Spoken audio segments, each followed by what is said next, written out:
How to remove suggested files from Google Drive. Hello guys, this is Atticus and welcome back to another tutorial video. Today's video I'll teach you guys how you can remove suggested files from Google Drive. So without any further ado, let's dive right into it. First step is you'll need to open up your Google Drive. After you open up your Google Drive, you'll find two suggestions right here. One is suggested folder, the other is suggested files. So there's no direct way you can remove entire suggestions from here.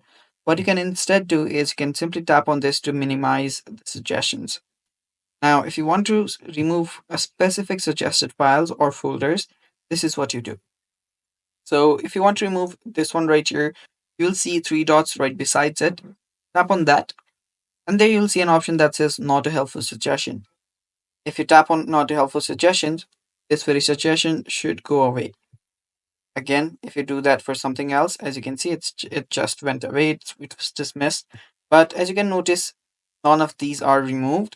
So there are approximately 10, 10 around 10 suggestions every time here.